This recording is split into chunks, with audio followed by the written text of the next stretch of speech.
Hello everyone, and welcome to the free and live Joomla SEO, a step-by-step tutorial brought to you by cloudaccess.net. We are the official and exclusive provider of the demo trial of Joomla at demo.joomla.org. My name's Bernie. I'm going to be your moderator, and Jonathan Gaffel, excuse me, is going to be hosting tonight's webinar. Just a quick introduction to cloudaccess.net before we begin. As I mentioned, we are the provider of the demo trial of Joomla at demo.joomla.org. Joomla chose us because we share the value of open source software with them, and no other company has a business relationship with the Joomla project quite like us. We are unique because we are an internet hosting company that offers phone support as part of a standard hosting package. If you'd like to speak with someone as you develop your Joomla application, you can call us and we can give you direct help. We also provide a managed backup service where we can save your work and restore it for you if you run into an issue.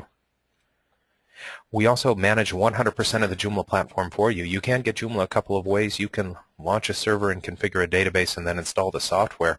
We take care of all that server-side setup for you, and you can launch unlimited Joomla sites through our platform in about 60 seconds each.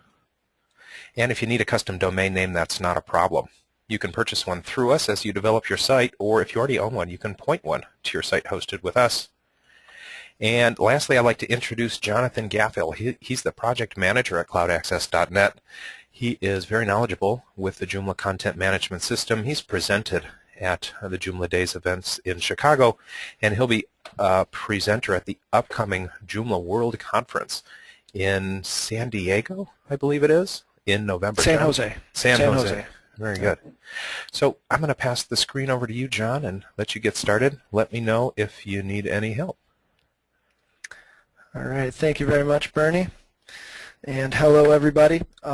Today, let me get my screen showing here. All right. Bernie, can you just verify, are you guys seeing the front end of Cloud Access or the Joomla SEO checklist? We are seeing the front end of cloudaccess.net. Okay, just want to make sure. You got multiple monitors here. It's tough to see which one. Okay, so first thing we're going to start with here, we came up with a document that kind of walks you through step by step. From the starting standpoint of a brand new website, obviously Bernie walks you through the process of creating a basic brochureware, what we call brochureware website in the other webinars. We're going to kind of take off from that point right there. Actually using one of his webinar pages. This is an art gallery. So we're going to be taking off this SEO session with a art gallery site, but ultimately what you need to do is kind of envision the advice that we're going to give you and try to transpose it into your own industry, which could be quite different, but ultimately the principles should be in parallel. So basically, a couple of things that we're going to start with here. An art gallery would be a local business, something that is not necessarily an international or even national company that may just sell art locally. So if you're an e-commerce site that you've got products that you're trying to sell to everybody in the country, but not necessarily in one individual area, this would probably apply a little bit less to you. But ultimately, I think the majority of sites out there would be, a brochureware site where you have a local establishment. And of course, if somebody was looking for your services across the country, that may or may not be possible to deliver. So I'm going to try to give you more of a local aspect of this. We're going to go through some of the tactics on getting your Google local listing and Bing local listings to show up, because we all know those actually come above the organic listings. We're also going to go through the steps of determining your target market, which could potentially be separated out by demographic, by specific location. Then we'll go through some keyword research, find out exactly what these people are searching to get to your site. And then, of course, we've got to concern ourselves with the writing of the content and maybe going through the content and doing some on-page optimization. Then we can do some complex things like restructuring your links to maybe have more keywords in them. And then a few things that is completely necessary for all website owners is to have webmaster tools accounts in the major search engines to kind of instruct the search engines what content you have and where to look for it and all that stuff. And there are some other topics that we're going to go through during this session as well. But one thing I want to do is get you to go to our, everybody here could just go to our the front end of our site, cloudaccess.net, and go to Training and Joomla Knowledge Base. And what I'm going to do is walk you to the document that you can follow along during the webinar, and kind of some links are on there, and it's just good to have some visual resources here. So click on the Additional Resources tab. And then we're going to want to click on the Search Engine Optimization link there. It's a category, and what it's going to do is it's going to present all the different SEO documents that we have. And what I've done is I've put those together into kind of a, I guess I wouldn't call it a checklist so much, but it's you know, step 1, step 2, step 3 style. So it should help you out. So go ahead and take a look at that, and just get that page loaded up on in your browser, and you can refer to that as we're going through this. So you'll notice the first step here, of course, is determining our target market. And you can go ahead and read through that. I'm just going to kind of follow through it as we go.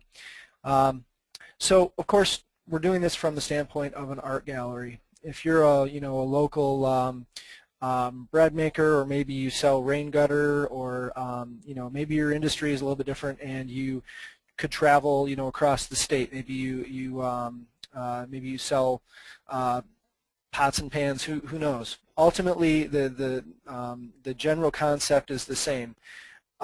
We need to figure, an art gallery, our demographic is going to be probably people who are, we need to determine an education level, probably people who are pretty well educated. Believe it or not, Google and Bing, all these major search engines, they actually rate their content according to the reading level, if you will. From, let's say, they've got a 2nd grade reading level to a 5th grade reading level, and if your content is written, very, very proper English and uses big words, they actually rate that differently, not necessarily better, but differently than something that is maybe like a quickly written tutorial that that ultimately is just meant to go and learn something. So there's different writing methods when you're putting your content together, and that helps determine if we're shooting for a demographic here of educated people, artists, and not to say that all people that are going to this site are well educated and whatnot, but ultimately we want to make sure in this instance that we are writing very proper. It's kind of an assumption, I know, but in terms of coming up with your target demographic, your target market, you kind of need to make assumptions, need to know who your audience is. So I would say for an art gallery, we're looking for probably not people that are 18 and under. Probably we're going to want to focus this locally, but ultimately, of course, because it's online, everybody can see it that's on the internet. So we're going to focus it locally. We're going to think, well, we want people to stop by the art gallery. And if we're we happen to be in Traverse City, Michigan here, when somebody searches art gallery in Traverse City, we want our site to come up. So basically, we've figured, our basic target market. What we need to do is figure out what these people are searching in order to come to our site. Let's just do a quick search, because obviously we know that people are going to be searching art gallery. Let's try art gallery in Traverse City. This is just doing a Google search through my browser here. And of course we have some Google local listings coming up here, and then some organic listings. And it's kind of cool because you could actually, what we're doing right now is we're looking at our competition. Denos Museum here is our competition. I'm going to go ahead and take a look at their site. And they're just showing the current exhibits that are there. But I want to show you something cool here that you can do. You can kind of take a peek into their marketing within this page that happens to get a pretty good rank on Google. I'm going to right-click. In some browsers it's a bit different. I'm using Google Chrome, but in some browsers you have to click on the menu. But what you want to find is View Page Source. And once you're in here, this is actually a fairly bad example because they don't really have much. What I'm trying to get you to is some metadata that's in the site. But ultimately, this page doesn't have much. They've got, of course, a page title, and that's about it. So let's find a better example here. I'm going to go back to our listings here, and I'll find more of a, I know the Denos Museum actually is more of a school establishment. So let's say, here we go, Seed Studio Art Gallery. Hey John, as this is loading, I just want to remind everybody that they can raise hands or post questions in the slide out question area. If they have any questions, we can get to those at the end of the webinar. All right. Okay, so here you can see we've got a normal looking website. I'm going to do the same thing here. I'm going to right click and I'm going to go View Page Source. There we go. This is what we want to see. Now this is a great way, what we're doing here is determining the keywords that we want to use in our website. This is a great way to find that. We can look at our competition and see that their meta description, meta keywords, and title are all just right out here in front of us, and we can see what they've done in short to get to this spot. So here you can see they're using fine art painting. They're using some proper nouns here. Original art painting, and so meta keywords doesn't mean a whole lot anymore, but the description and the title are very important. And so these people, as you can see, they have Traverse City in both their title and their description, and you can actually see that when you look at their listing. You can see Fine Art Seed Studio Traverse City, and then the description here you've got Traverse City, Michigan. Definitely recommend putting if you're trying to rank locally, put the name of your city on there. It's pretty important. Okay, so that's one way to determine, get some ideas for the keywords that you should be shooting for. Maybe you know what your competition is, and just go and you can look at the source on their page, and you can see what their meta keywords, meta title. Sorry, that's not a meta tag. The title and the meta description show. But I'm going to show you another tool here. You'll notice on the document that I pointed you to, we have a link to the Google AdWords keyword tool. This thing's pretty cool. We'll take a look at it. What this is, it's a tool that Google provides everybody actually in hopes to make them more successful in using Google AdWords, which is actually a paid marketing strategy. But ultimately, you can use this for other searches as well. So let's just go ahead. We're gonna jump off of one of their key phrases, fine art, and we're gonna go ahead and put that into the AdWords tool, and we're gonna see what comes up. It's gonna make me type in a little CAPTCHA here.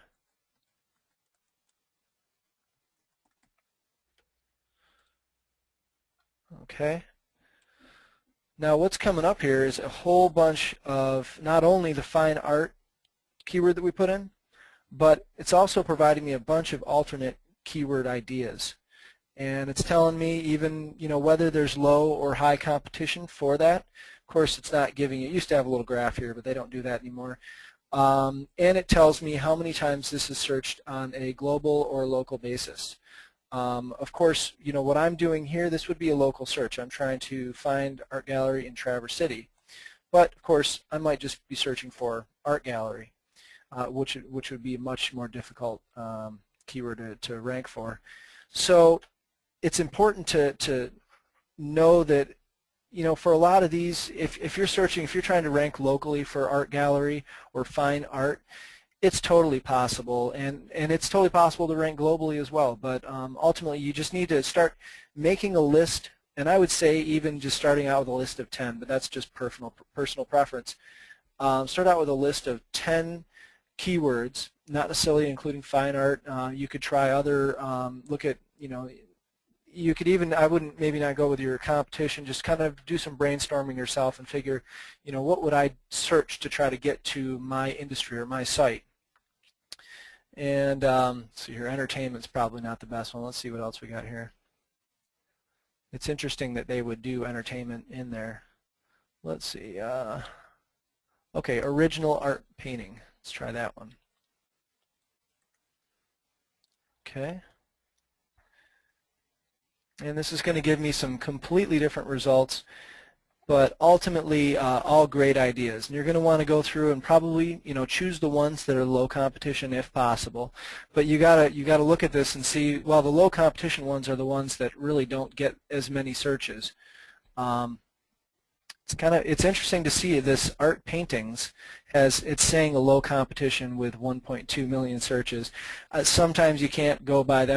I wouldn't trust these 100%, but they're a great general indicator. So once you've made a list of all the keywords that you want to use, and you can actually kind of use this tool to set those up as well. You can save these. I haven't done this in a while, but you can save these in save all. There we go. Yeah, it saves them in a little bucket, and you can go back and here we go, my keyword ideas, and you can go look at individual ones and search them and see what comes up. So get used to this keyword tool. It's pretty neat. Okay, so now we have a list of keywords. I'm just for example purposes, we'll get a notepad out and we'll do like, we decided on, I believe, fine art. Let's do painting. Of course, we want Traverse City. And let's do a couple of different mediums like oil paints. Maybe our art gallery focuses on oil paints. And okay, so we have a little list here. And what we're going to want to do is go through our content writing process. This can be pretty time consuming. I would say, I'm going to take a look at what Bernie's got here. He's basically just put some Latin sample text on here, but we can go through and give you some ideas as to how to put together the content properly. I'm already logged into the back end of the Joomla site, so I will just jump into that homepage article and get going. Oh, it looks like my session stopped here. Hold on one second. There we go. All right. Okay. So we've got to find the homepage article here. It looks like welcome to the art gallery. Okay, as it stands right now, you'll see he's got a bunch of text on the page and he's got a page title. One thing we would recommend against is using the page title as just printing it on all pages, because, and I can show you this, we have a little tool here called Firebug. I'm going to inspect this. Now you notice how this page title here is generated within Joomla as an H2. That would be a step past H1. H1 tags are typically looked at as more important than H2.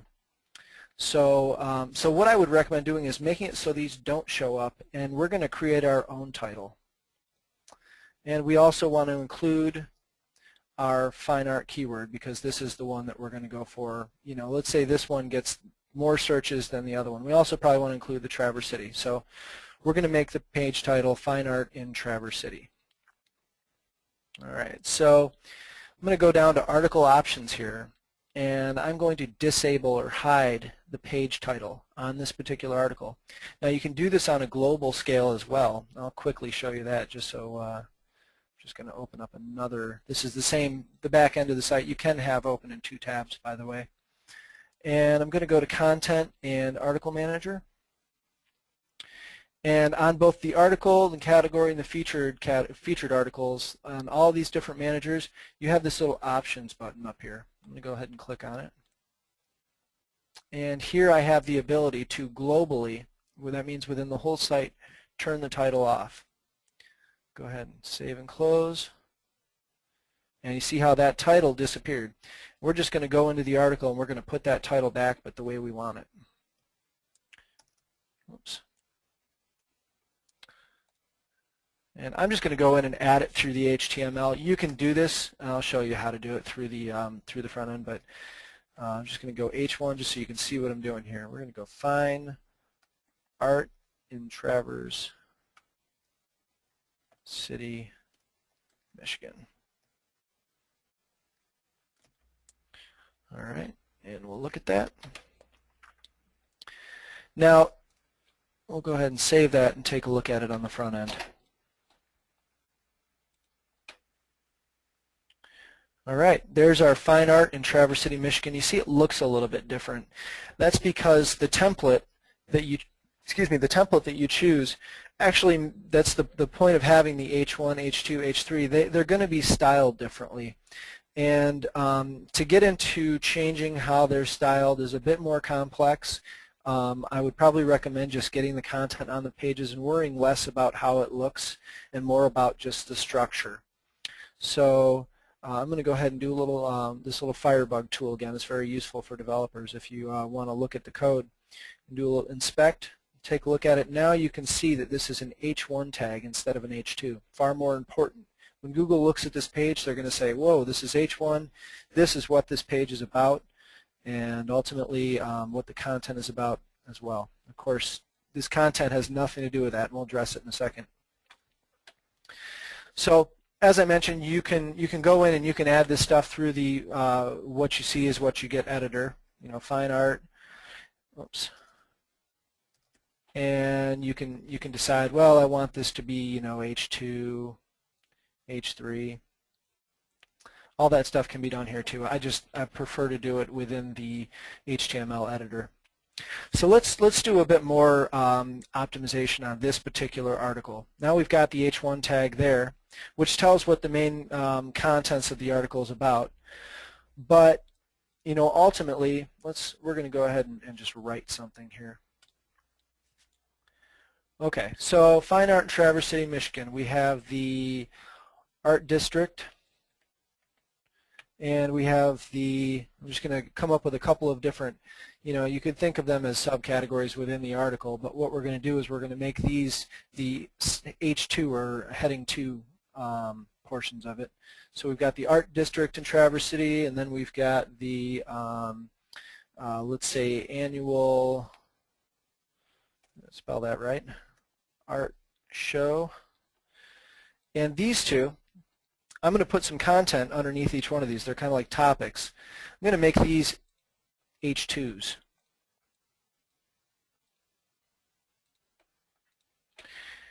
And under Art District, visit the Art District to have a good time.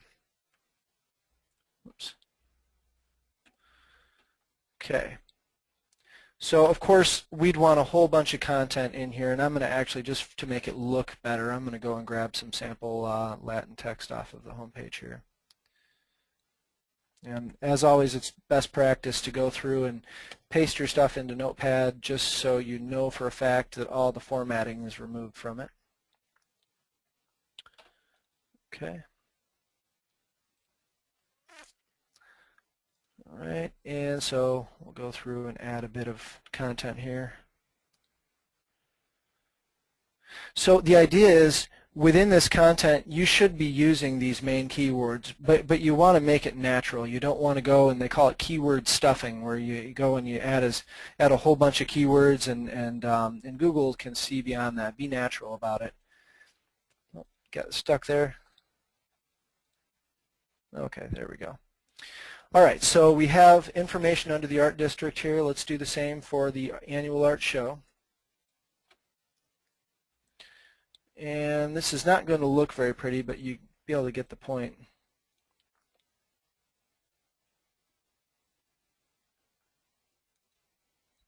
Yeah, the text is wrapping around the image and stuff like that. You can see it doesn't look that great, but ultimately the content within this is structured in a way where Google can see we've got the most important statement, which is the topic of the article, and then we have the subheadings, which kind of describe the text within that the paragraph below, within that specific block.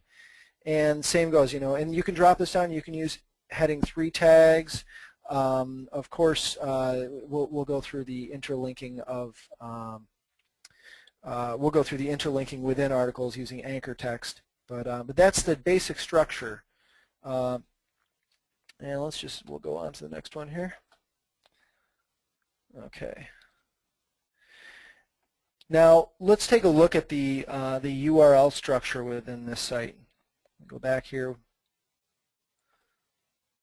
There we go. Sorry, guys. Okay, so we went through the reading levels, keyword density, the heading tags. The URL structure within Joomla is pretty straightforward. You've got your domain name, and then it actually goes by the menu structure, the menu aliases. So let's take a look at one of the current menu items that Bernie has put together in this webinar, and we can try to construct it in a better way. So I'll close this out. Here we've got art classes and drawing. Let's take a look at this one. You can see pretty clearly that it just follows, art classes, and then we've got the drawing page, which is basically following the submenu that's available there. Let's say, for instance, we know we're using the keyword fine art as much as possible, while still being natural. And what we're going to do is we're going to go and try to make this URL, even though we want to keep this saying art classes, we're going to make the URL say fine art classes. Okay. Now we went to close out of here.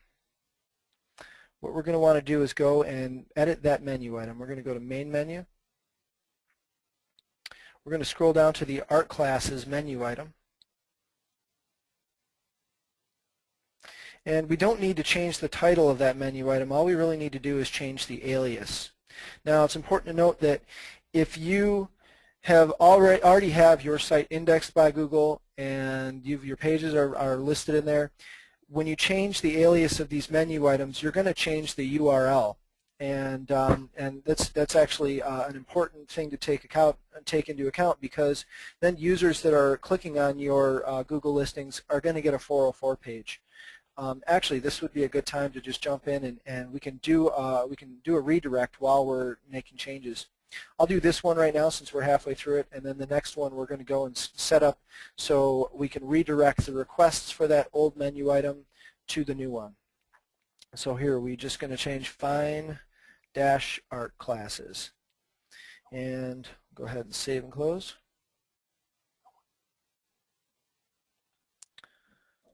All right, and of course what we're going to do, I'm going to refresh this page, and it's actually not going to show up because this page no longer exists with this URL. We have fine art classes. So now Google is going to go through, recrawl your site, and they're going to find this new URL, and they will eventually update it. And they'll also probably rank you slightly higher. Maybe it's one point out of many one factor out of many that they take into consideration. But this fine art is going to be now a keyword that's taken into account. All right, let's do another one, and this time we're going to do it with sculpting. And you notice that it actually changed the fine art in sculpting. It changed the path for every sub-menu item that's underneath this. But let's say, for instance, we want to go and we want to change this specific URL to say fine art sculpting. Of course, I don't think it's probably not the best idea, because honestly at this point it would be what we would call keyword stuffing, where we're just getting the keyword in there as many times as possible. So in the interest of not doing that, let's choose another keyword. We're going to do Traverse City Sculpting. How about that? Okay, so I'm going to go back into the menu manager. I'm already here. Menu manager. And I'm going to go down to sculpting. Now, actually, before I make this change, I'm going to go into the redirect manager. I'm going to do this in my other tab so we can keep this open. See, I opened my other tab there. Go into components and then redirects. Clear out what's already there. You can actually see right here where I got that error page before. It actually keeps track of that, and that's what we want to go through and make it so these requests get forwarded to the correct place. So I'm going to go ahead and delete this out of here, put that in the trash, and I've got a fresh space here. Now you're going to watch, as soon as I change this menu item, see, I just went through to edit the menu item. I'm going to change this particular menu item to Traverse City Sculpting. All lowercase, just separated by dashes. Hit save and close.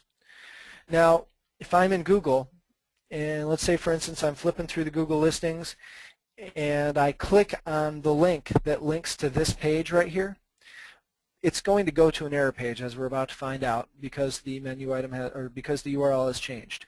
So I go ahead and do that. My error page has been generated. Now I'm going to go back in here. I'll refresh, and I can see that error being taken into account right there. And what I want to do is I want to make it so this error actually, this gets redirected, this page, to the correct page. All the traffic from now on will get moved to the correct page. So let's go ahead and we'll go to the correct page here. I can just go back to the home page and follow the correct path to get there. Classes, sculpting. See, we've got Traverse City Sculpting.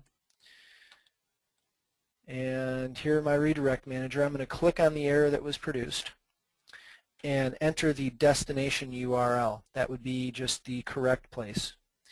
And you need to enable it. I'll save and close.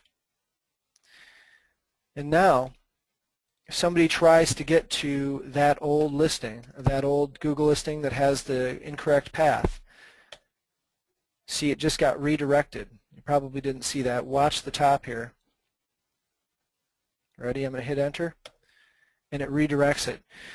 It's important to do this if you're making any changes that that affect the URL structure, or even if you're moving from, if you're moving your site from Joomla 1.5 to 2.5, anytime these URLs are going to be affected, you want Joomla, or you want Google to know about the new path.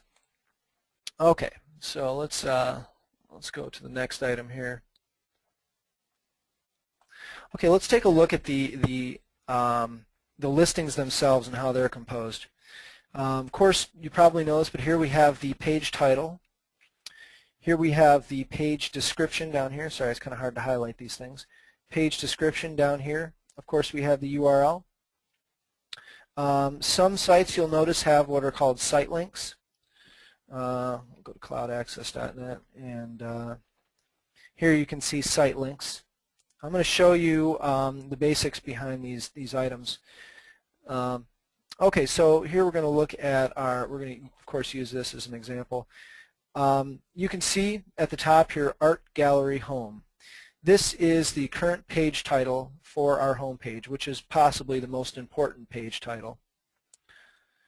I'm going to go back and show you exactly where that's generated from. I'm going to go back to the main menu. I believe I'm actually already there, Art Gallery Home. Click on it. And here we get to decide what we want our page title to be. Right now it's just taking the menu item title. So let's see here, Fine Art Gallery in Traverse City. Actually, I think let's do it on a subpage. I'd rather, we're going to do it, we'll stick with these drawing and sculpting ones just because we're working on those.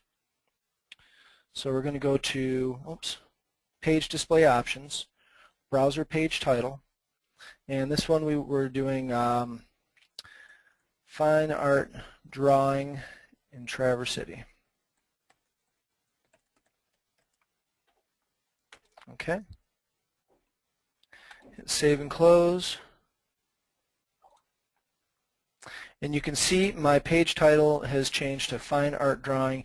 Before it would have just taken the browser or the article title, but now it's actually we've stipulated that it's supposed to use that, and we can actually take a look at the source and view that. All right, yeah, we've got title right there. Now let's go. You can see that the description isn't actually being generated. So let's go and take a look at that. Oops. Close out of the redirect manager. We don't need that anymore. I'm going to go into that specific article. Figure out which one it is here.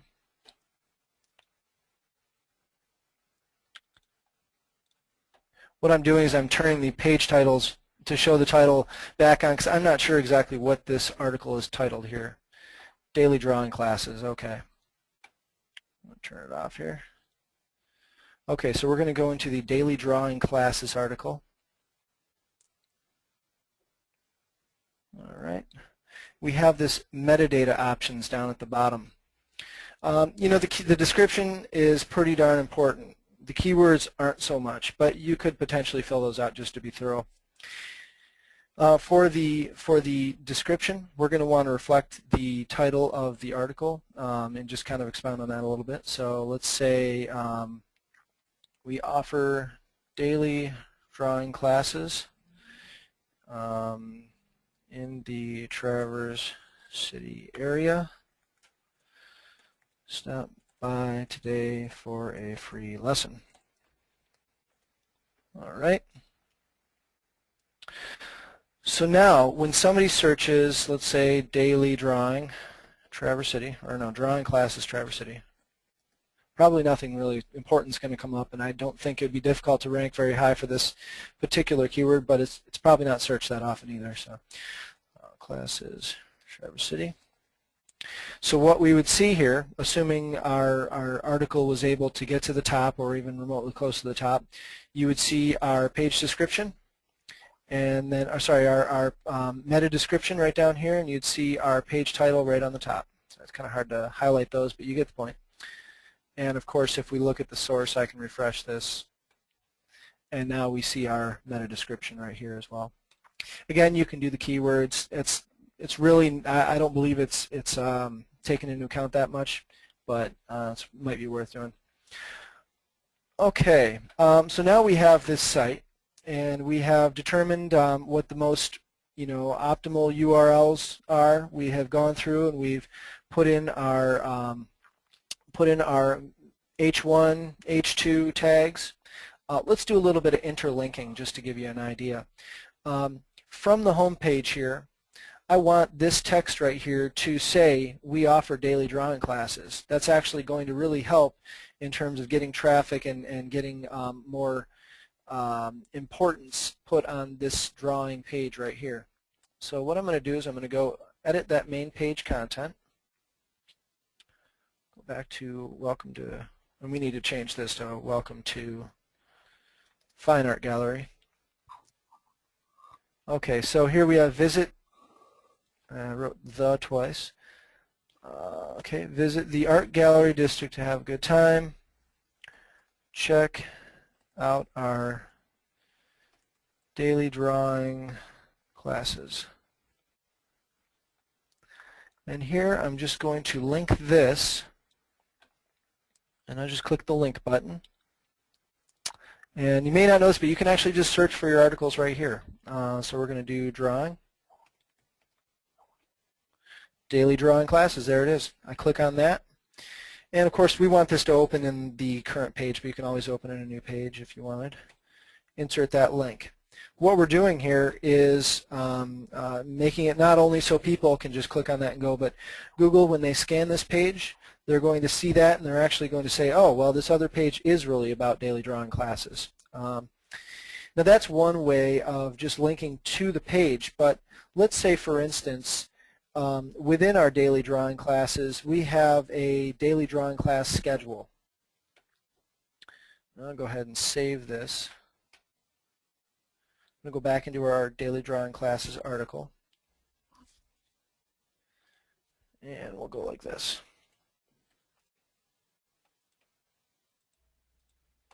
Sorry guys, my mouse is kind of doing some funny things here. Okay. And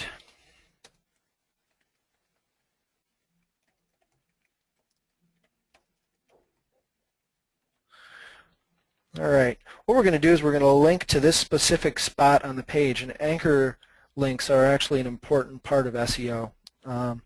This is just the fundamental, the basics behind it. So I'm going to go ahead and click on this little insert edit anchor tag, and we want this anchor tag to be called daily classes. Click insert. You'll see a little anchor show up there. Pretty nifty. Okay. Now we're going to go back to our other article. You could potentially have these open in two different tabs and make it go a bit faster, but we'll go back to this. So we've got check out our daily drawing classes. We could say our daily drawing class schedule. I'm just going to highlight this whole thing again. Oops. We're going to just remove the link just to make sure we're starting with a clean. Unless you plan on looking at the code, these editors tend to put a whole bunch of extra stuff in there. So I guess there's really sometimes no way of getting around looking at the code. But in the interest of just making sure everything's clean, I would go and remove links, remove tags, and then re-tag and relink it just to make sure it removes it all. So we click on the insert edit link. And actually down at the bottom here, whoops, so let's say daily. Oh no, we want drawing. And here's our daily drawing classes. Oh, okay.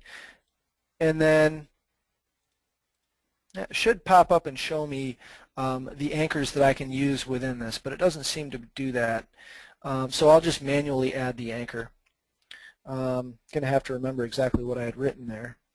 But what you're going to want to do is put the pound signal, the pound sign, and then I think I called it daily drawing.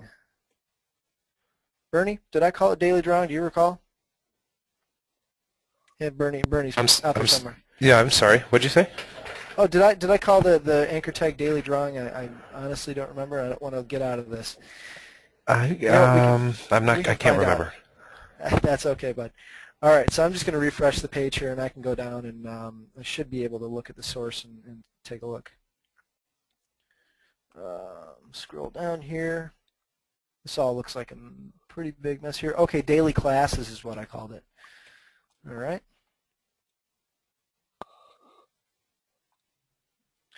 Okay, and we're going to go back here and go to the end here, and I called it daily classes. That is just manually inserting an anchor tag. But actually, what you should be able to do, just try it here. You should be able to, within the link, select anchors, and I believe this actually only works within articles. So let's say, for instance, the specific spot in this article that I wanted to link to was down farther as opposed to being in another article. That's when this would load the specific anchors that are available. Anyways, okay, so go ahead and save and close. All right, so go back to the home page here. And now we have our daily drawing class, which, as you can see, links to the middle of this article. Go back, and I'll show you again. Go ahead and click on this. So interlinking within your articles is an important part of SEO. You have to try to not only direct your site visitors correctly, make sure that they can navigate your site intuitively, but you also want to tell search engines, this spot on this other article is about daily drawing class schedule. And of course, it's actually linking to here, but the browser can't go far enough down the page, so we'll just live with that. Okay, so we've got this site, and we have successfully created, our titles, our descriptions. We've gone through our text and put our keywords into the heading tags. Now what we want to do is we want to go through and tell Google, and Bing too. When I say Google, I mean all major search engines. I don't want to leave Bing out, poor guy. What we want to do is we want to tell Bing and Google where our pages are. We need to submit a sitemap. Now there are a lot of different ways you can do this. You can go to a tool that will just basically create a sitemap for you. I'm going to go to Google and just say sitemap tool. Whoops. Yeah, sitemap tool. There we go. And XML sitemap generator. This is a popular one. All I do is I just put my URL in there. And a few settings, usually just leave these the same. And then click Start. And what this is doing is just scanning the different links on the pages, and basically it follows every link to come up with a map of your site. And you download an XML file that is your sitemap. Here you can see it right here. This is a sitemap. Now, a lot of people think sitemaps are something that have to be visible on the page where it shows all the links. Not necessarily true. In fact, you see most sites don't have those anymore. We don't have one at cloudaccess.net. What we do have, though, is an XML file that tells Google where all of our URLs are. Now, the problem with using an XML sitemap generator like this is, let's say next week we go and we change and we decide, well, you know, fine art wasn't good enough. We're ranking better, but we want to do fine Michigan art. And we change our URL within the site. This sitemap is not automatically going to change. So what people typically do is they would go and use a sitemap generator tool that is an extension within Joomla that basically just keeps your sitemap up to date all the time. I'm going to, let me just dig through my extensions here and see if I can find a version of a popular one called XMap. I believe I have one. Just give me one moment here. And don't believe I do. Okay, so we'll go ahead and just go download one. If you look on the SEO, step-by-step SEO document, the checklist, I actually have a link to the XMap sitemap generator here. Let's take a look. Yep, XMap right there. And this takes me to the extensions directory. I'll go ahead and download. Hopefully it's not going to make me register for anything, but nope. Okay, so here we have different sitemaps. We're going to go ahead and take the one for Joomla 2.5 or newer. And Joomla extensions 2.5. Save. Okay. Now what I'm going to do is just go and plug that sitemap generator into the site. Hopefully you're familiar with uploading extension at this point, but I will go ahead and give you a brief tutorial on that too. Extension manager. I'm going to go choose the file. And extensions 2.5 XMap. And we'll upload. And voila, it's the beauty of having a Joomla site. So now I have this new extension down here. I'm going to go ahead and click on XMap. And you have to excuse me, I haven't created a sitemap within XMap for a long time, so I'm going to have to kind of toy around here, but I believe you just click New, you give it a name, art. Let's see, we don't even have to, I don't think this really has anything to do with SEO, but we're going to call this Fine Art Sitemap. And we want status published, public. We want it to dig through our main menu, and we want it to dig, we'll just leave all these by default, and we don't necessarily need it to dig through our user menu because I don't think the user menu is meant for, we'll go back home here and yeah, user menu has like create an account, access your account, edit your account. We don't need that stuff, so we're just going to leave it so it doesn't choose those. Flip through the options. You can probably just leave all this the same as well. So I'll go ahead, save and close, and it has just created a sitemap for us. I can actually go and view that sitemap by clicking here, I believe. Yep. So you can see we have not very many pages on our site, but this will automatically change these when we change the URLs on our site. And if we add new pages, it will add that stuff in. So now you ask yourself, what do you do with this sitemap? What we're going to do is we're going to give it to Google and Bing and say, here you go, here are the pages on my site.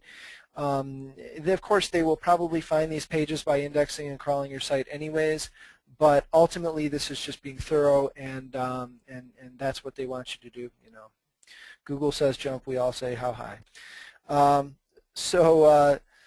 Let's go back to our checklist here. And after we've created a sitemap, I give you a link to Google Webmaster Tools and Bing Webmaster Tools.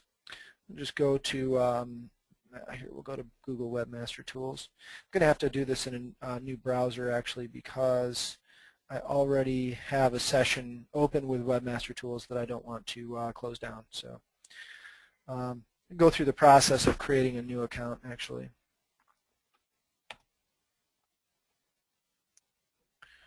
And let's see, I don't even think, you know, the problem is with Google is they integrate all your different accounts. I'm afraid to actually create a new Webmaster Tools accounts for everybody simply because it may try to connect that to all my current existing stuff and that will cause problems. But I'll tell you what I can do is just give you a description of what you're going to do, and I can even show you screenshots of site or Webmaster Tools. Let me just go to images.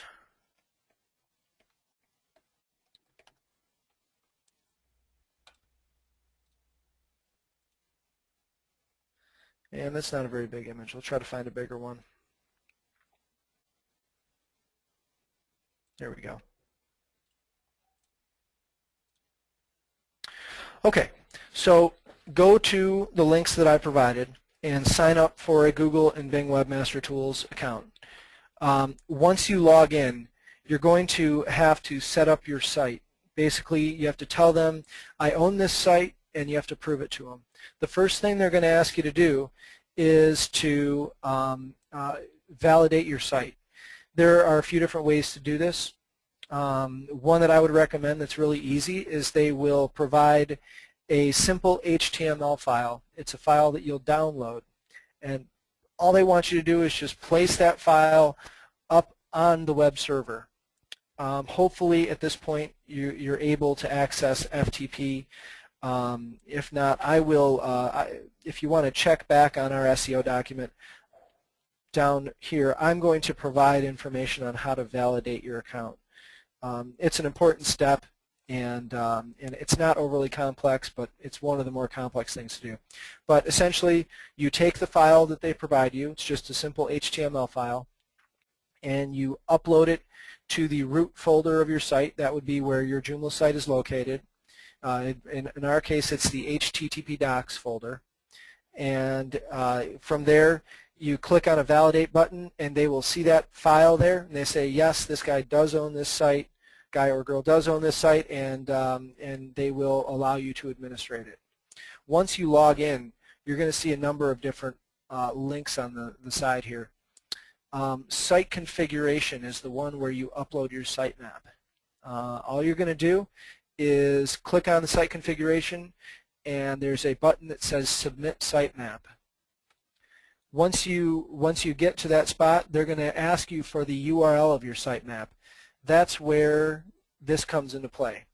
Here I'm just going to click on this XML sitemap as I did before, and this gives me a link directly to my sitemap. So you want to provide this same link to them, and ultimately they will use that. From that second on, they'll use that to determine what links you have on your site. But I guess also they'll use the crawlers that they have to figure out what links they have. But again, that's how you add the sitemap to Google and Bing. All right. So those are the main things we just covered. A couple other things that I want to go over that are a little bit, you know, on the side. Google, Bing, they all take into account load time, and this is kind of a big boo-boo that people usually do. Is they'll go and they will upload images to their site that are way too big and ultimately aren't labeled correctly, and this is actually a big portion of it. I know a lot of people, personally, you notice that I just went and used Google Images. I don't personally know, but I've read on forums a lot of people that get a lot of traffic from basically just the images that they have on Google Images. For that reason alone, you may want to go through and make sure that you have the correct tags on your images. So let's go take a look at that. You can link. You can see here. I linked to the image optimization article. Images, of course, have alt tags, file names, image size. When you're adding the image, alt tag is not the most important thing. But when somebody's on your site, and let's say, for instance, they're on a device that doesn't show images, when they hover over this, when it doesn't show images, they'll actually see your alt tag. When they hover the mouse over it, they see the alt tag. So it's important also for blind people that go and browse the internet. This is an important tag for them as well. File name. Now, you're not going to see a lot of people say that this is a huge important thing, but in the interest of just best practice, it's always best to try to be descriptive when naming the file. For instance, if I've got my home page, there's a picture of my studio. I wish. That looks pretty sweet. I'm probably, let's go ahead and just see what this is named, see how well Bernie did when creating this site. Go ahead and check it out. He did pretty well. He called this image artgallery.jpg. You could even go so far as to say Art Gallery Traverse City. That probably would be considered keyword stuffing, but those things, however small, are taken into account when search engines list your site. You checking my work, John? A little bit, yeah. You're doing pretty well. You're doing pretty well. Okay, thanks. Ultimately, another major problem that we see is people will go and they'll insert this picture into the article, but they'll do it. They'll take the picture that they took with their 10 megapixel digital camera and insert it in there, and then just resize it. As you can see, I'm going to click on this again and look at the image. As you can see, this image is the same size when I look at the full image. So we can tell right away that Bernie did a good job here, and he did not put a gigantic image in there and then just make it look smaller in a browser. This goes down. I'm not going to get too far into mobile SEO, but having a fast load time for mobile is a big deal. Of course, not everybody has 4G. In fact, we don't have it here in Traverse City yet. And ultimately, when I'm on 3G and I come onto a site that takes 10 seconds to load, odds are I'm not going to find that site in Google. Google's not going to show me a site when I'm searching that it knows that I can't load. If the site is 10 megabytes, then or sorry, not 10 megabytes, takes 10 seconds, is 2 or 3 megabytes page size, it's a bad thing. Speaking of page size and load time, just while we're on that subject, I think we're good on image optimization. Main points: use alt tags, use descriptive file names whenever possible, and try to keep the images of a proper size. I'm going to jump in real fast to page load time because that's an important point. I'm going to show you a secret tool here that is not really much of a secret. It's called Pingdom Tools. I will, if I didn't already, let's see here. I did not add a link to Pingdom Tools, and I will put it on there as soon as we're done here. Pingdom Tools is a tool that allows you to see how long your site is taking to load. It gives it a rating in terms of speed and in terms of, it also shows you what's loading when your site's going. Let's go ahead and just pop our art gallery site in there and see what happens. All right. So go ahead and enter that in, hit test now. Whoa, 6.5 megabytes. Bernie, you're in trouble. Bernie is in big trouble. What'd I do? Yeah, look at the page size you got here. 6.5 megabytes is a completely unreasonable page size for a Joomla site. I'm wondering if it's my background image. You know what? I haven't shown them that yet, but you're on the right track. Okay, so we're going to go through these numbers just briefly. A performance grade of 83 is great. Really, anything over 70 is pretty darn good. This is based on, I believe, all sites on the internet. So, if you're in the top 50, you're great. It's not like, A plus, B minus. I don't have a B minus here. I've got more of an A minus. Requests. Requests these are HTTP requests. It's how many times my browser has to go out to the web server and grab information for my site. And essentially, every time I load, let's say, a new image or CSS file, that's going to be a new request for that image or CSS file or whatever it may be. 46 is pretty good. You want to keep probably below 60 or so. I'm probably going to get people yelling at me for even saying that. But a load time of 3.5 seconds is slow comparatively. Not terribly slow, but ultimately that's because we have this 6.5 megabyte page size. Every time somebody loads this page, they're loading 6.5 megabytes, assuming that they don't have the images cached. So let's scroll down a little bit and let's find out what's wrong with this. Here we have the general, it actually shows you connect time, send time, wait time.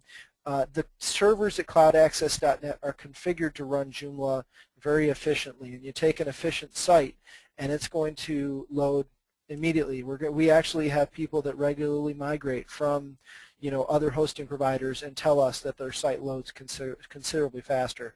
But you can't take a site like this and expect it to load as fast because we're dealing with such a high page size. So I'm going to scroll down here.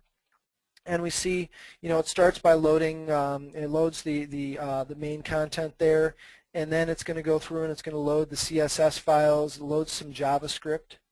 We could potentially combine JavaScript files here and save a few HTTP requests, but not going to worry about that. This isn't really bad. I'm going to scroll down here and I see that 5.9 megabytes. That is like 90% of our page load time here, our page size, is from this particular image. In fact, you can see it took 1.68 seconds just to receive this file. You can imagine if you're in a mobile browser, it's going to be a big problem. You have somebody sitting there waiting for your background to load. I hate to say it, but shame on Bernie for putting an image this big in there, and I think that we should probably fix that. I put it in there to see if you'd catch it, John. Okay. I applaud your efforts. Great job. Okay, now let's keep scrolling down. We see that all these other images are relatively small. We have one here, the art banners. These would be the banners in the heading here. You can see these.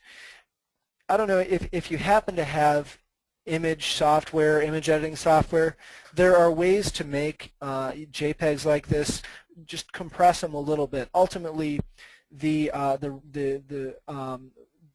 resolution or the detail in these images may be slightly too much for web content. Web content is not really HD, and there's no reason to have. You could probably get these to maybe not half their size, but that would be a little bit nitpicky. But ultimately, going through this, I can definitely see a significant improvement to be had here, and I'd be curious to go resize that and stuff, but in the interest of moving forward, we're going to just expect that Bernie will fix that in the future.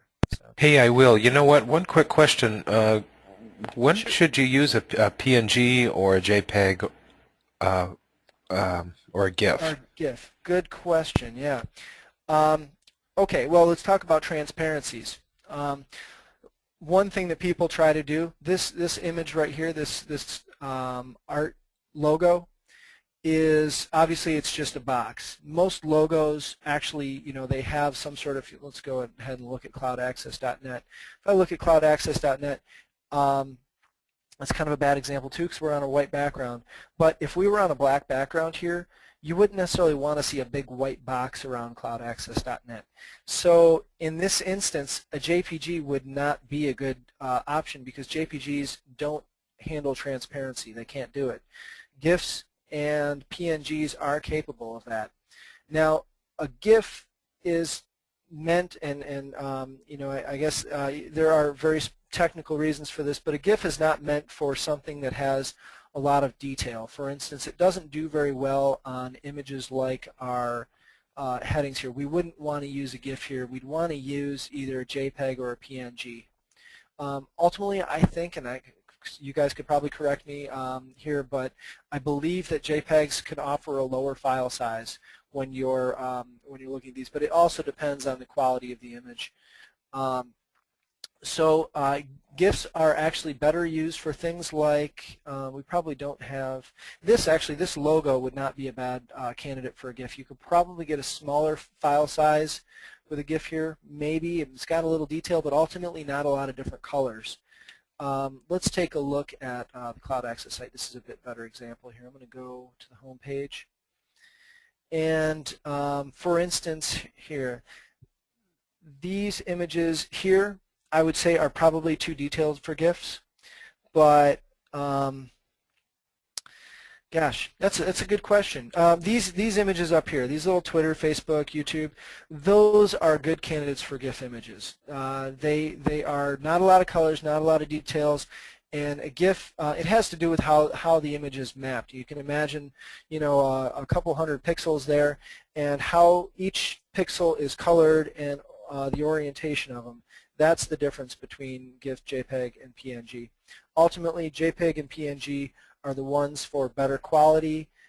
If you need a transparency and good quality, use a PNG. If you need a transparency and not so good quality, use a GIF. You'll get a smaller file size. If you're just putting up photos off of your camera, use a JPEG. That works just fine. Thank you. No problem. Okay, so let's jump back here, and we can hop back in our checklist here and see where we're at. Okay, inbound links. One of the major, and I apologize for having such a small section here on such an important topic, but one of the major aspects of how you rank in search engines is how many links are going to your site, the popularity of your site. And also it has a lot to do with what type of links they are, you know, whether they're anchor text coming from some, you know, really big site out there that pulls a lot of weight in the internet, or maybe it's another small art gallery that's down the street. Ultimately, they all help, with a few exceptions. They have links that are specific that are no-follow links that don't count, basically. But the idea is try to get links in every way, shape, or form, and do it on a fairly natural basis. If you're an art gallery, we'll just go from the standpoint of an art gallery, and I'll use a few examples. Excuse me while I grab a glass of water. Okay. If you're an art gallery, odds are I'm getting my material from, let's say, my frames, my canvas.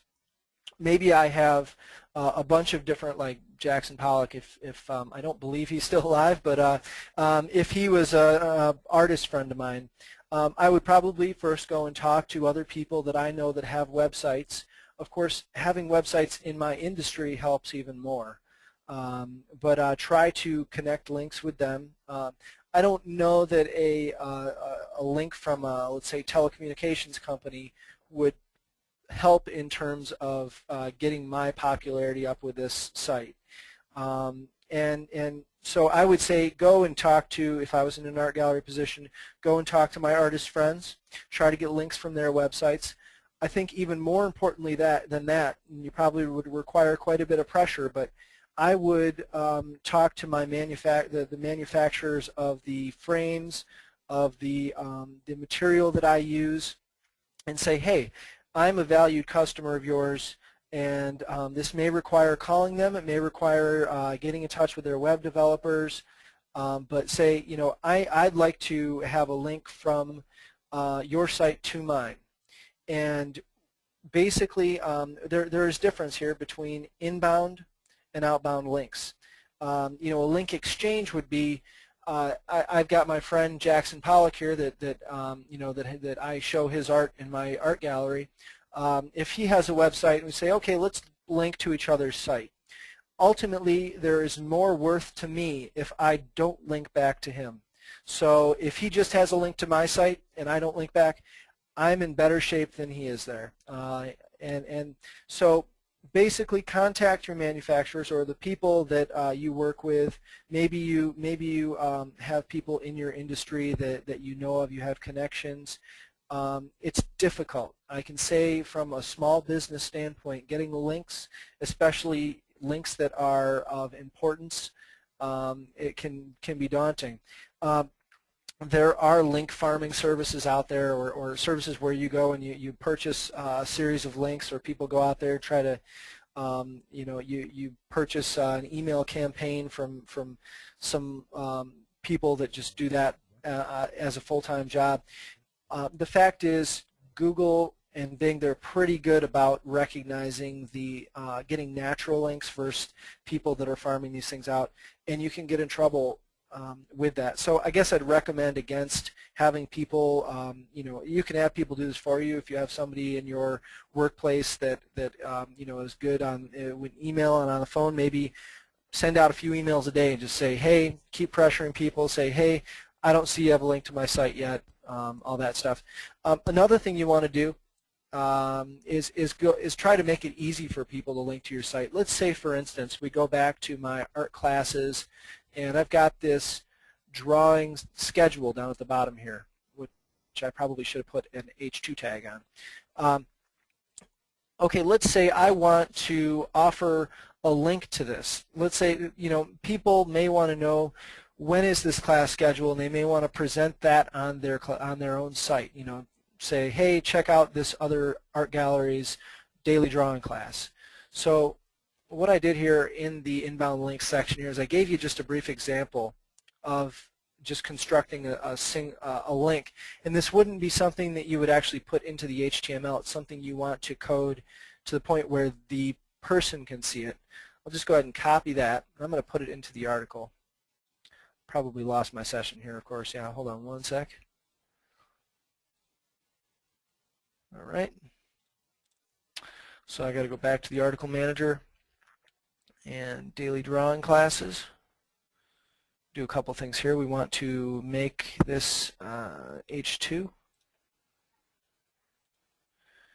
Okay. And at the bottom here, I'm going to say want to link to my daily drawing class or daily drawing class schedule. Oops. I thought I could spell correctly, sorry. Copy this text, and I'll just paste this in here. And we'll go ahead and get a link to this specific. I can actually go back to my home page and even use, I'm going to copy this link that I created before. If you take a look right down at the bottom of the page when I hover over it, you can see that it has the pound sign and then daily classes at the end of it. That links to the anchor tag right on that page. So I'm going to paste that link right here. So here we've got our webinar site, our fine art site, the URL, and then to the specific spot on this page.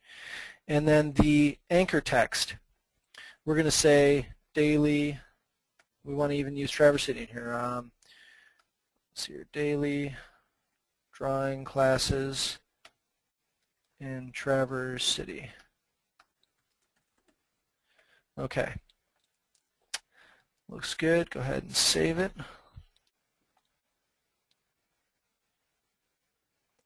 And okay, so now I'm looking at this article that we've got here, and I didn't really format this very well. It should be much easier for the person to copy, but ultimately this link right here, if this is something you would want to provide to the site visitors, or even in emails going out to people that you're requesting links from.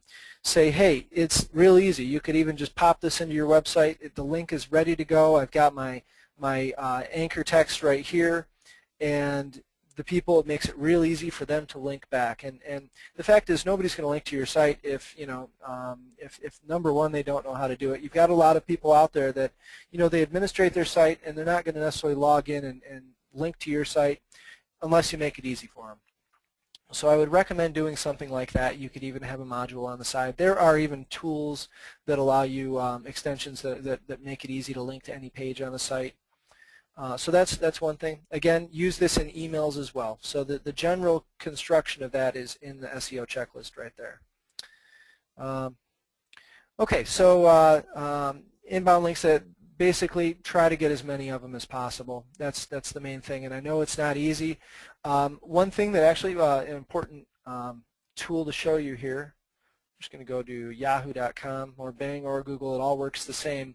I'm going to go and look at, there's some ways that you can tell the links that are going to your site. They're not 100% accurate, but they are relatively accurate. I'm going to type in site, and then we'll just go cloudaccess.net.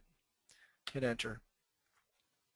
Now, this is actually a bad example because we happen to have a whole boatload of subdomains, and subdomains really don't necessarily count. So let's use another one. Let's say, what was one of those art galleries here? Seedstudio.com, Seed Studio Gallery. I'll go back here and paste that in.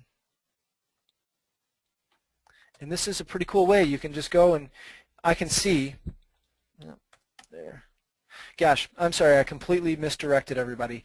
Site is how you see all the pages on your site according to that search engine. We want link, colon, and then we've got the URL. I'll go ahead and hit search. And unfortunately, what we're seeing here is that this site does not necessarily have any links going to them. Now, I've noticed, and it's pretty common knowledge, that these search engines don't necessarily show you all links, or even in this case any links. I went to Yahoo specifically because I always thought that they showed a little bit more. They were a little bit more honest about it, but we can try Google and see if that site has any links to it. Okay, so here, new exhibit. Song, strung odors. I'm not sure exactly what this is, and I'm afraid to click on it. But according to this result right here, our Fine Art Seed Studio Gallery, it actually has a link from this particular website. We're going to go ahead and click on it. Small children beware. Okay, this isn't so bad. Yeah, so this is actually linking to, and you can see here, they've got it right here. That's the link that's going to the site. So ultimately, it could be potentially a one-way link as well. So this site, our Seed Studio, is benefiting from a one-way link from this site, and we can tell that by using this little code here. Now, you can there are other ways to see what links are going to your site, and there are better ways. Going into Webmaster Tools, having analytics set up. But this is a very simple way just to check it out. All right. Okay, so we have one final thing here that I just want to rip through. Local business listings. This is a very important topic. When you're marketing locally, you want to show up on the. Let's just go ahead and do. All right, Art Studio, Traverse City. Get some local business listings here, and let's go hair shop. I don't even know okay, salon. Okay, so we have the local business listings here. Ultimately, these are search results in themselves. They are not the organic listings. They do happen to kind of follow suit. If you have a high ranking here in your organic listings, you will rank higher here for the most part. But for the most part, you want to go through and you want to build these listings up just the same way you do your organic listings. You want to go and you want to get links to your site, of course, but you also want to go out and get not only your Google listings set up, but you want to get listings set up in other local business directories. I've provided in the link here just a little a link to our tutorial here, right down at the bottom. Here's a good list of local listing sites. This may be a bit outdated, but what I would recommend doing is just starting from the top and going down, and definitely use a spam email. You know, if you have an email address specifically, you know, to keep your spammy signups, use those. But go down this list and sign up for every free one you can. And some of them, not all are free, and actually I believe, if I were you, I would stay away from, do I see Yelp in there? Stay away from Yelp. I think that they're kind of a scam. And there are probably other little scam ones in here too, but just sign up for as many as you can. And some of them require you to validate your listing. They may give you a phone call and, you know, automated message saying, please enter the 4-digit code, blah, blah, blah. These are great inbound links, and they provide they make it so your local listing, I don't even know where they went here, they make it so your Google local listing and your Bing local listing show up more prominently. Reviews are another thing. Get natural reviews. You can ask for reviews.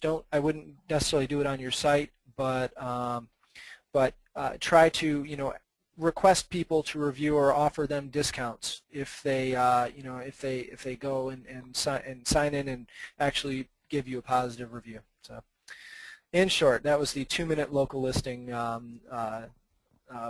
Anyways, okay, we have a whole lot of questions, Bernie. Help me out here. Yes, yes, we do. Sorry, let me get back here. A lot of compliments too, though. A lot of people great. saying thanks. Yeah. Lamini, I think I'm pronouncing your name correctly. And John, if there are a lot of questions. If we get to some redundancies, just point it out. I'm kind of learning as well. So, Okay. Lamini says, is it better to use template overrides to make articles show up as H1 titles? I believe you covered that one. Yes, what you want to do to make the H1 show up, you see, for example, this article right here, we've got our daily drawing class schedule, and let me just go ahead and get to that. Okay, so you can see we don't have an H1 here. I could go into the article options and show and hide this. What I did is I shut the title off globally. We don't want the title to show up on any pages, and I'm going to put my own title in here, art, drawing, in Traverse City, and then set that as an H1. So in short, yes, just go ahead and add all that stuff within the article. I hope that answers the question. Here, Bernie, I actually can see this list of questions here. I can jump through if you want to pose them. Did I lose Bernie? I'm sorry, I was on mute. Oh, that's okay. Lamini asks, what I don't like about Joomla is that the text to HTML ratio is low, too low. What's the best way to make that ratio high? Text to HTML ratio. Well, ultimately, you can control, within your articles, you can control exactly what HTML it produces. If she's referring to, let's say, for instance, let's look at the source on our fine art drawing page here. Go ahead and refresh so we can see our title tag. So I'm going to view page source here. That's all pretty wildly laid out there. Here is the inside of my article. And we've got a lot of other stuff that's loaded here, a lot of modules. Ultimately, the amount of HTML that's produced for the entire page is largely based on the template that you choose. So I would recommend choose high quality templates. There are a lot of junky templates out there, especially free ones. Cloud-based is great. But basically we want to go with high quality templates, and you can control 100% what shows up within the article. What shows up outside of the article, your menu and stuff, you could go with a simpler menu. We have a menu that actually uses JavaScript, loads external files, so that you have less control over, but ultimately you have full control over it because you can choose the template that you're using. Okay. Very good. Fred says, are you supposed to do the keyword search for every page on your site? I think redundancy is important, right? Being as thorough as possible. Yeah, our keyword research, we came up with 4 main keywords that described our site. Of course, this is not a very accurate list. If we were going through and doing keyword research on an art gallery site, we'd probably want to list every medium out there, pastels, and watercolors. And then what we'd want to do is probably have a specific page for each one of these. So I wouldn't necessarily do the keyword research for every page. It really depends. It depends on the niche that you're in. But basically come up with a list of general keywords that you want to rank for, that most of your traffic is going to come from, and then basically kind of develop your content around that. Ultimately, if you're being natural about it and just writing your content naturally, and your pages are about what the main keywords are, then you want to use these keywords in each of the articles in a natural form. But no, you probably don't need to do keyword research for every single article. But you can get as thorough as you want on this. There are people out there that will go and they could tell you, right off the bat what the keyword density or percentage within all the words fine art is located within this particular page.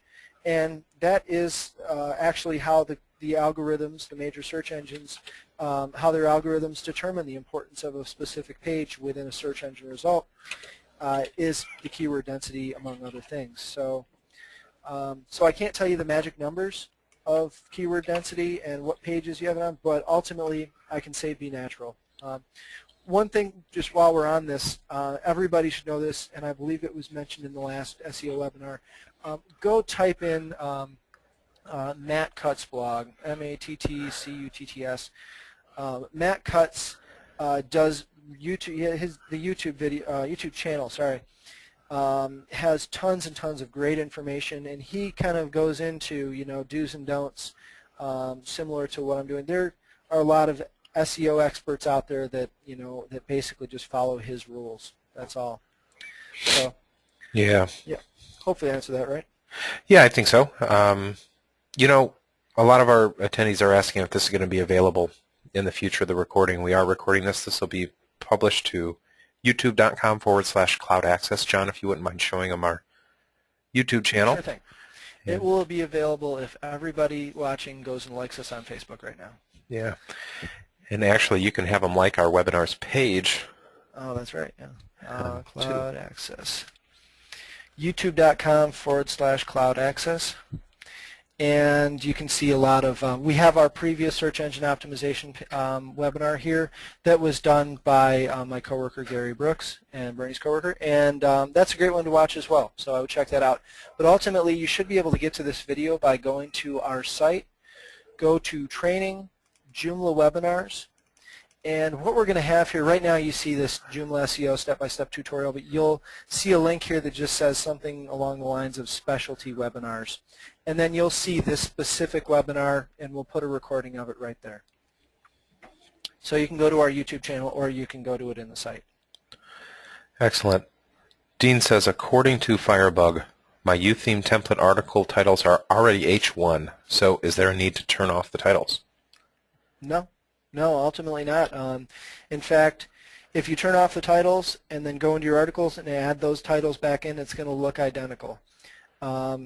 Yeah, it's just it's funny because we actually use U-theme template on our main site here. We just changed it out, and it by default is putting H2. So it really depends on the template and how that's laid out. All right. And what went in the anchor text box? This is from Victoria. What went in the anchor text box? The keyword? What you want to do is, we'll go back to our example page here if I can pull it up. There, new site. Okay, so let's go back into our drawing classes. Actually, no, we wanted to go to the home page. That's where we made the anchor text link. Let's say, for instance, we wanted to rank for drawing classes in Traverse City. And we want to, off of the home page here, we're creating a link to that subpage, which has all the drawing classes in Traverse City content on it. We created a link here that goes to it. So I'll just remove the link and recreate it. Oops. Link. Oops. Sorry guys, my mouse is a little funky here. Okay, unlink. So I'm going to go ahead and choose the text, and this is called the anchor text. It's possibly the most important text when you're doing this. And then just highlight it, click the link button, and we want to search for the drawing article there. And then, as you recall, I went and I added the anchor tag onto the end of it. So that was #, and then I'm going to have to refresh my memory here. Daily classes. # daily classes. And then insert. So what went in the link the anchor tag box there is the link to the other page. Now let's just real quick go to the other page, and I'll show you how to create it on that end. Of course, you'd want to do this backwards. You want to create the anchor link first and then link to it. You can see this little thing here. Let's do another one here. That was a link to the schedule. We're going to create another anchor tag right here. So click Insert, Edit, Anchor, and you can literally put anything you want here, but you want it to be applicable to what what the content is. So we're going to do Traverse City drawing class, something like that. And so now when I create, if I want to link directly to this spot, I'm just going to do the # on the end of any link that goes to this page. I can do # Traverse City drawing classes. That's a really long anchor tag. I would not probably make them that long. This is borderline keyword stuffing because the anchor tag really, I suppose it would work, but just be mindful. Try to be natural about it. I guess that's the only thing I can say. All right. So Bill says, this is a great job. Is there a maximum number of words in the meta description? How long should it be?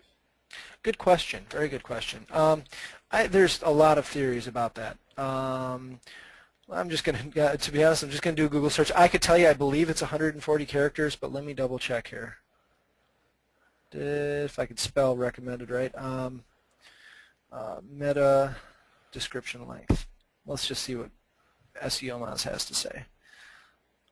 Here, this guy says 160 characters. This guy says 64 for the page title. Meta descriptions may truncate. So that's an important thing. Search engines may cut short anything over 150 characters. So I would say 150 characters is probably a good good amount. Okay. And Jeff asks, you mention stacking on the results page. How? Stacking on the results page. stacking? Mm-hmm. I'm not sure, to be honest with you. Could you just kind of rephrase the question? I'm not exactly sure. You're probably referring maybe to the one thing I didn't cover is the site links. Maybe that's it, where we've got here, okay, Cloud Ahoy. Not sure what that is, but these would be the site links. Maybe that's what he's referring to. I did not go over that, but I did mention it. Ultimately, this site links, they would be covered. You can Google will decide its own site links.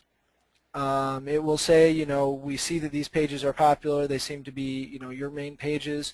They'll put them up here. You can go in your Webmaster Tools and tell Google, well, I don't want certain ones. You can exclude site links, but you can't tell Google which ones to use. I'm hoping that's what he was talking about. Okay. Yeah, Jeff, let us know if we were able to answer that. Keith asks, when I try to get links using LinkBait, if I share something on Facebook to 1,200 people and it has a returning link to it, do I get 1,200 separate links, or is it considered one link because it all comes from Facebook? That's a really good question, and to be honest, I don't know the specifics about that. We do have another coworker listening in, Sarab, and I'm wondering maybe he could chime in on that. Sarab, is it with links coming from Facebook? I guess, how are those counted? He's actually one of our social marketing gurus, so he might know the answer to that. I can venture a guess on that and just say that Google does not necessarily read the pages, depending on how you have your privacy settings. They do not necessarily read your status updates. So links from your status updates may not be counted. I think that the answer to that probably depends on the person's privacy settings. If everything is set to public on their page, then you probably do get a backlink. But if they have it so only their friends can see their updates, then probably you don't get any count for that. Okay. Hey, Sarab, can you hear us? Hey, yes, I can hear you guys. Okay, so I think, yeah, I mean, probably, we can get just one link, back on your site, like people are following, but there's no specific amount of numbers. Okay. All right. Gotcha. That's a good question, though. I'm curious, and I'm probably going to go look that up after the webinar. All right. Let me get back to some questions here. Let's see. Fred, does social linking back to your site help? I know you commented on it, but Um, I think like Twitter probably helps more than Facebook. Again, because Facebook status updates don't necessarily show to the public. The answer is definitely yes. It does help, and I would encourage it, and I would say get as many, links. But ultimately, the value from social links and social updates, like on Facebook, obviously, is it's spread out to a lot of people.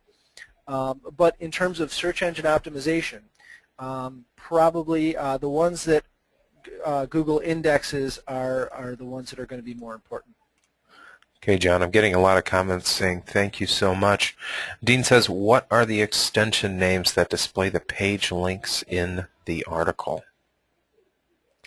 That's a really good question. To be perfectly honest, I'm not aware of any specific ones that do that. I was kind of just leaning on the fact that the extensions directory has over 10,000 extensions, and any sort of little bit of functionality like that that you can think of has been pretty much created. So you kind of caught me there. I am not entirely sure of a specific one, but I can almost guarantee that there's one out there. We could do a quick search, and I could probably pull one up for you. Pretty efficient at searching extensions directory here. Okay, so they're going to be under, let's just do site links. And looks like Sarab actually already came up with one. Short links. Okay, so this would be structure and navigation. What I would do is I would go to the structure navigation and then the site links portion, and probably there are some in here that offer that.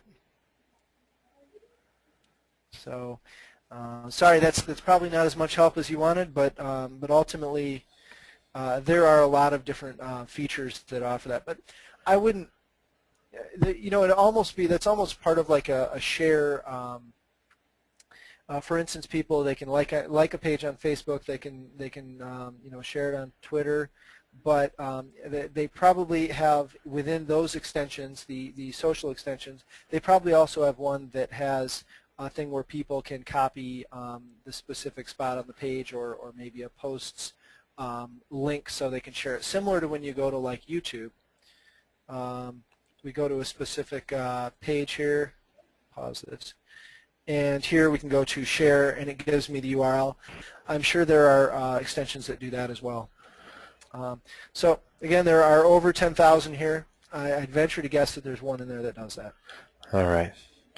Jessica asks how to get the URL for images on the websites that can be used to refer to any other websites, so we can link to that image on the specific page location. Gosh, I'm not sure exactly. Bernie, can you try to rephrase the question a bit? Or have it show up in a different page while still taking it from that same image. I think she may just want to know how to link an image to the original source. Yeah, that's pretty easy to do actually. Let's say I'm not going to have Bernie admit to this, but I'm guessing he probably pulled this image off Google, which is a big no-no. I'd say people don't do it. But let's say, for instance, we wanted to link this image, which is on another site. So I'm going to go to images.google.com. We'll say painting. And here we have the Mona Lisa. And I'm going to just find the specific URL to this image, which happens to be quite long, and then within this, instead of linking, I'll go ahead and just choose the image. For the file path, the URL here, instead of linking to a local image, we're just going to put the full image path there, and it's probably going to be all scattered and stuff because it is. It is going to be a different dimensions, but update.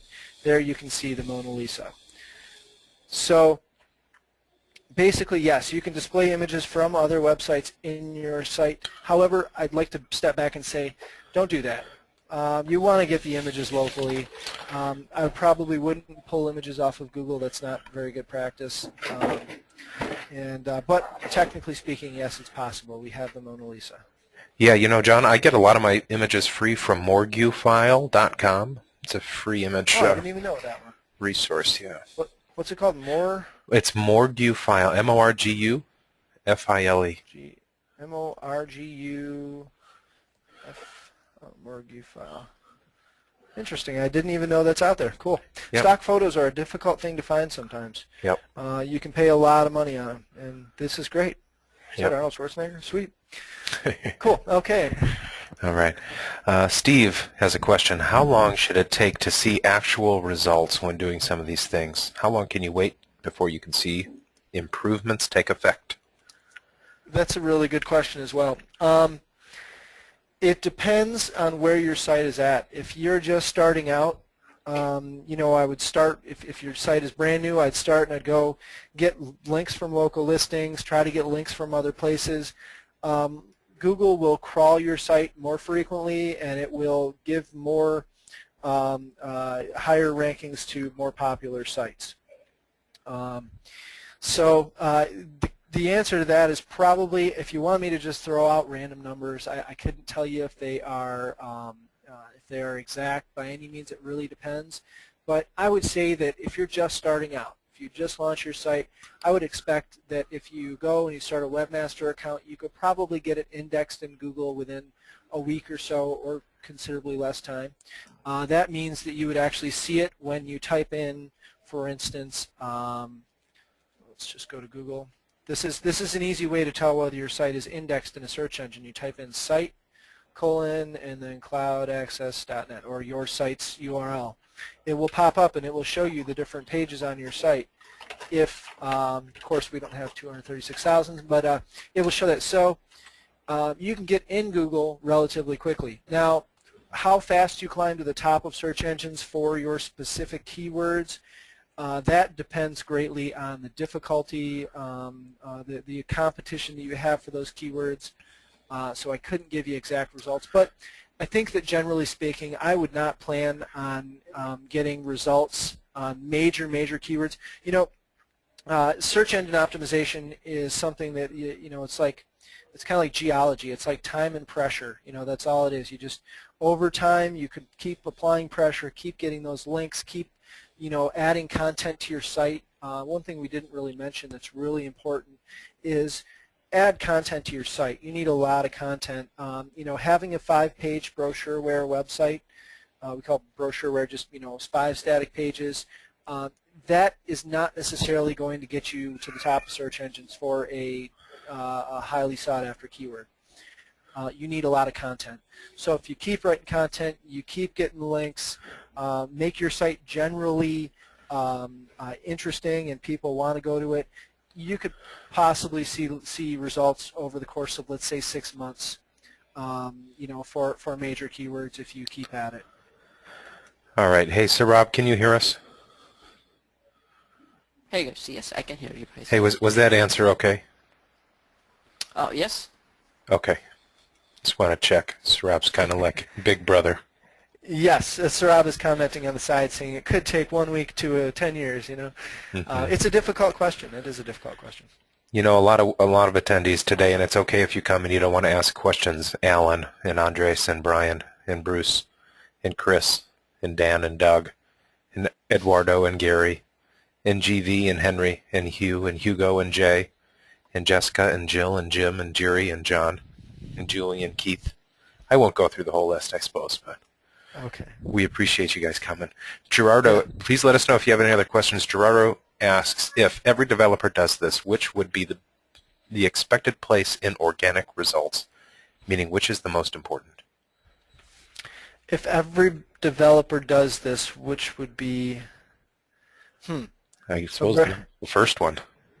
I'd ask you to, could you repeat the question again?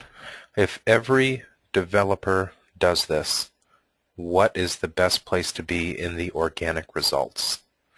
Yeah, I hope he's talking about does search engine optimization. I believe that's what he's referring to. I feel like this is kind of one of those questions off Jeopardy. Yeah. Yeah, if every developer does SEO on their site, what can you expect? I think that's what he's asking. So I guess you first of all you have to look at your industry and your competition to determine how much value you'll actually get for particular optimizing for particular keywords. We have something called long tail SEO that if you find that, let's say for instance you're selling T-shirts nationwide, you print T-shirts and you ship them out to everybody around the country. In America, you may find that ranking for design T-shirt is basically the first 5 pages of that is just full of people that are established companies that are impossible to rank in front of in the short term. I would recommend probably in that instance going with keywords that are less sought after but still searched. You'll find that if you look in the keyword tool, you'll find that maybe design my softball team T-shirt is a key phrase that is searched maybe 500 times a month instead of 5,000, which or 5 million design shirts, and it may have a much lower competition. So I guess to answer the question, every developer out there, every webmaster is going to try to get their site higher in search engines. It's like everybody's climbing to the top, and how do you scramble up there? It's a tactical thing. You have to go through and you have to look at your competition, your specific niche, see what your competition's doing, and then kind of make an educated decision on what would be the most effective use of your time. Or your money if you want to hire this out. Real quick, I'd just like to throw out there that there's a lot of companies out there that offer we'll get you to the top of search engines in 5 minutes. Give us $50. Don't believe in those companies, because there are actually situations where they can do more harm than good. You want to do these things naturally. You want Google to think you're a normal company that doesn't basically it's one of those things where you don't want to try too hard. You don't want them to think you're trying too hard, at least. So yeah, it's something where you have to look at your niche and kind of make an educated decision. All right, Ronnie asked for some tools to optimize images, and Sarab sent you some links there. Dean says, thanks, excellent session. Steve says, learned a lot from a brand new user, thank you. And Rich says, great information tonight, thank you. Harry has a comment, I think, about something we may be able to create in the future. Can you post a list of the SEO guide of recommended tools, sites, or extensions which we should consider using? I think that's a great project for us. Yeah, definitely. There are a whole lot of great guides out there. There's a lot of resources on the internet, no shortage of them. But ultimately, we will definitely put one on our site. You can keep checking in on our category. Let me just go back to cloudaccess.net. Actually, I take that back. Everybody can see my screen still? Yep. Okay. What I'm going to do is I'm going to click on our new Chrome extension and go to cloudaccess.net. Very good. Yep, I had to throw that in there. So you can keep an eye on, if you go to our knowledge base and check out our additional resources. We may actually make this a larger category so you can get to it easier. Keep checking in on our SEO category. We'll keep expanding on this and making it easier to use. Ultimately, we're constantly improving these systems. So check back frequently on that, and we will put some tools together for you. Great. Jay says, the comment really, very true about the SEO spammy companies. Better to build quality content and just make sure you're following the guidelines you guys laid out. Great tips. Peter says, I'm new to Joomla, was using WordPress before. This was an amazing help. Thank you. Are these tools available in WordPress? You mean the external tools that I was using, like the AdWords and all that stuff, the AdWords keyword tool, that is all, of course, available for anything. But no, I mean WordPress does have the ability to change the page title and the meta description and all that stuff.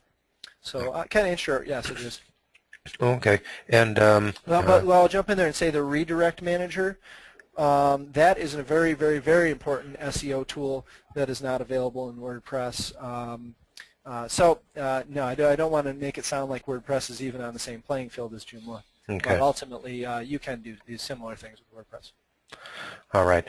Jay says the ultimate SEO test is if your mother-in-law can find your site organically. You got it. Yeah.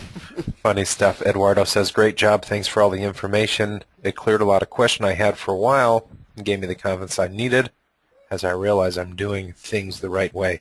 Hey, you know what? That's a quote for the webpage. Henry says, SEO is undertaught. Good webinar. I think it's the missing link. Thank you. Julie says, this was an excellent webinar. I plan to watch again. Lots of great tips. Thank you. Cool. Yeah, really cool. We want to thank everyone for attending, and we're going to have to say good night at this point, or good day, good morning, good afternoon. We know we have attendees from all over the world. Sarab, you want to say goodbye? Yes, guys. Thank you. Bye, everybody. And good night. Take care. Don't forget youtube.com/cloud access. You can check out a copy of this webinar. It'll be posted in the morning. And always check back to our webinars page for some upcoming free webinars. And as you see John doing now, go ahead and install the Cloud Access. Yeah, here, I'm going to go, I'll show everybody how to do it here. Cloud Access. Oh, no, wait, sorry. Chrome extensions. You'll get to the Chrome Web Store, Chrome extensions. And we'll wait for it. And then just go to cloud, just type in cloudaccess.net. And you'll see our wonderful extension. You can add it to Chrome. You can rate it. It is very, very useful. You know, we've got all sorts of links to our knowledge base and submit a ticket, our YouTube channel. Very, very cool. Perhaps even a SEO webinar link there one day. Yes, we will continue upgrading this. All right, thanks everybody. Take care, and check back with us soon. We'll see you around. Bye now.